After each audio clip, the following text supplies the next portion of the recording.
má charizmu. Áno. A ja som čo prealternovala? Dobre, ešte, že máš to charizmu. Inak dostala som takú otázku, že kde sme sa my dve spoznali a ja som si totiž to nevedela vybaviť, že kde. Myslíš, že tu? Nie. Ty si pamätáš? Lebo ja si nepamätám. Sme sa spoznali. Hej? No, ja som dohrala. Ano. A vy ste ma s tvojou kolegynkou oslovili, že to bolo dobré a že kde teraz idem. A ja, že na internát, že neviem ale kadiaľ. A vy ste ma tam zobrali. Aha, takže ešte aj dôšarizma mi pomohol nájsť teba. Je to magisterka umení Barbora Mokošová. Prosím vás.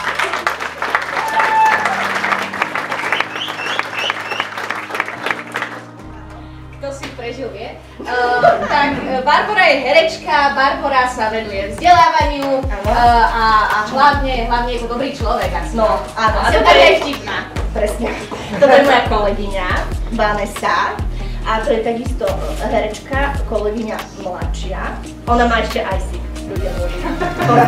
Ja som pôvodne teda bola oslovená Eukou Štovčíkovou iba tak e-mailom raz, keď som sa ešte ako študentka konzervatória pýtala, že či môžem prísť na Belopoťák sa pozrieť. Napísala mi, že nemajú koho na moderovanie, že by to chcela posunúť nejakým mladším ročníkom.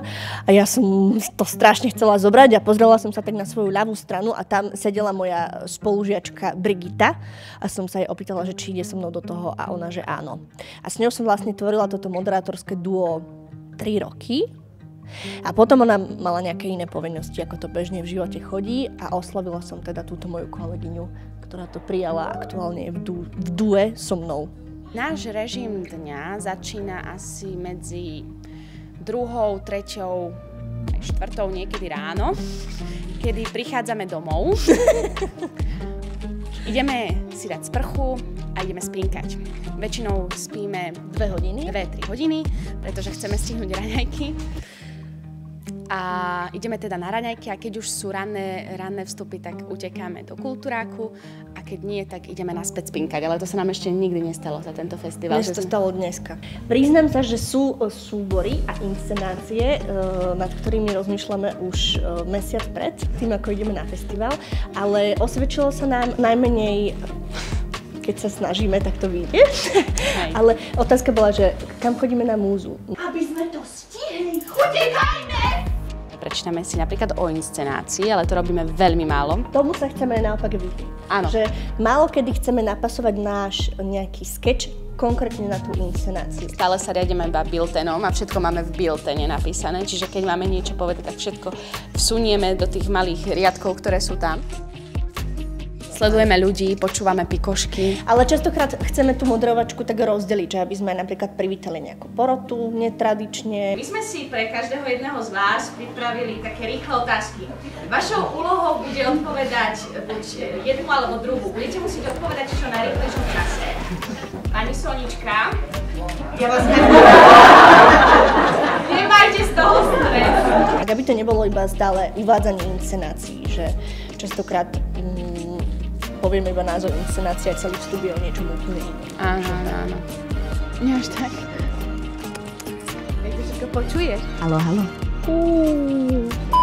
Je to jeden nádherný čas a veľmi veľa ľudí hovorí, že Belopotockého Mikuláša je najlepšie organizovaný festival na Slovensku, či je to na pôde ochotníckej alebo profesionálnej, že to, ako sa tu medzi sebou poznáme a zdravíme a chodíme večer niekam a užívame si každú túto festivalovú chvíľu, že to nikde nie je a my sa tu preto cítime tak dobre, inak by sme tu asi neboli. Takže týmto ďakujeme všetkým, ktorí tu prinášajú tú atmosféru a ľúbime vás. A robte divadlo naďalej. Áno. Hudba lieči, aby sme všetci zdraví boli. Čo? Ona nevie, ako sa má dobre. Ale ju zrazu na čo vyrušil, tak ona tu bude hodí o tom rozprávať. Nekričak, ja sa nemôžem sústrediť na to! A že dno sa nedá preraziť! Však to môže byť vždycky horšie! A ešte horšie! A Lovecký! Zapamätajte si tieto mená, áno? Pečela, Kubu Vode. Tak ja by som sa opýtal publika. Mám zavolať priateľovi na telefón? Jamo. Taká niečo ako Harry Potter pránič. Jamo. Ešte podumajme.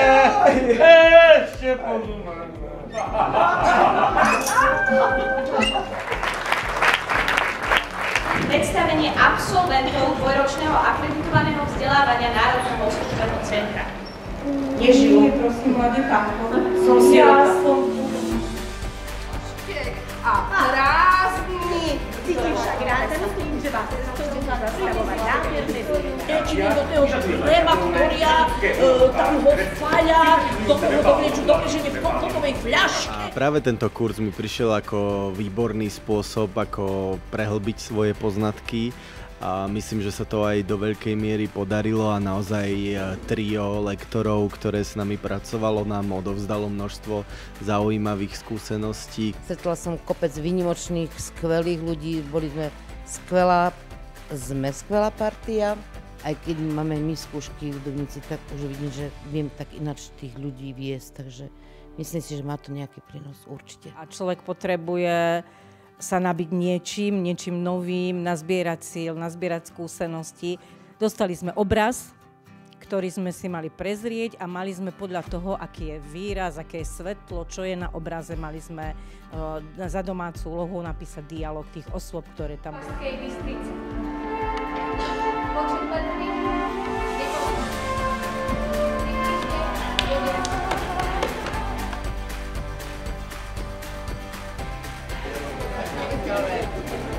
Máš povedať furt toto svojho počítače a... Váš prejav oblečenie jasne hovorí, že si inteligentná bytosť.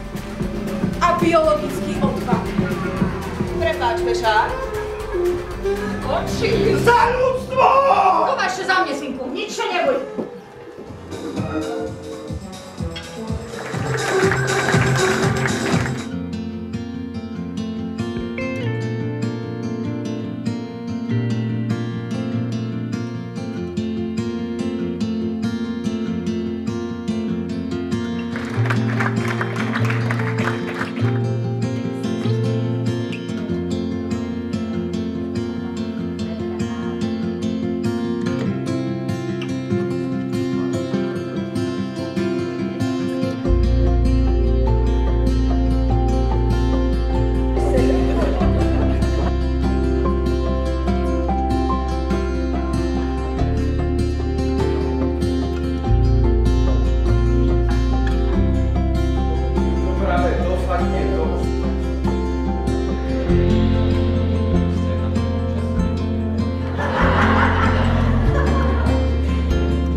Účastníci dielne sa venujú analýze inscenácií, ktoré videli na Belopotockého Mikuláši. Venujú sa témam, ktoré rezonovali na tomto ročníku 49. Skúšame si hovoriť o tom viac, hlbšie, možno abstraktnejšie, možno tak, ako neboli doteraz zvyknutí, prepájať dojmy možno s nejakým teoretickým základom alebo podkladom. Pozrieť sa na to aj z inej strany, tak verím, že im to niečo prinesie a že sa nám to podarí. Táto dielňa je, myslím, zaujímavá tým, že dnes sme sa dozvedeli, čo sme vlastne včera videli.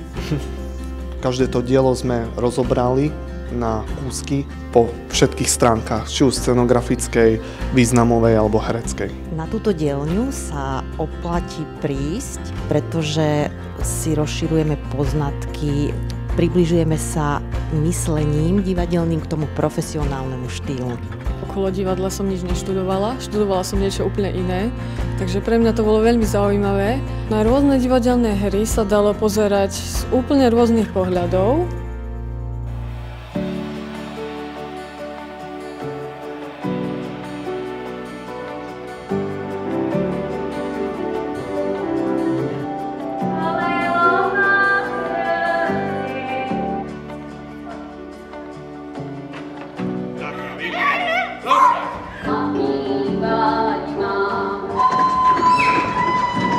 Budeme blahorečiť každodenne. Aha, no ale. Mamička!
spomedzi oči, to je môj chlapec, to je môj syn.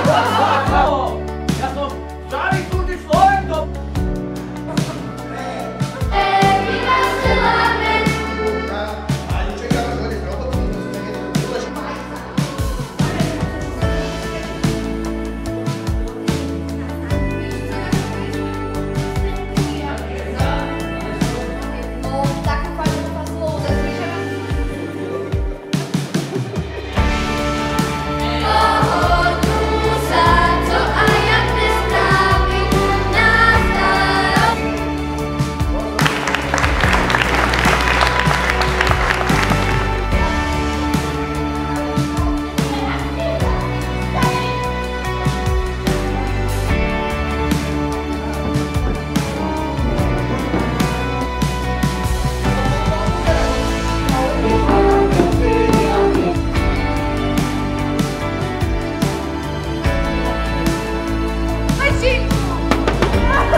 Nie som za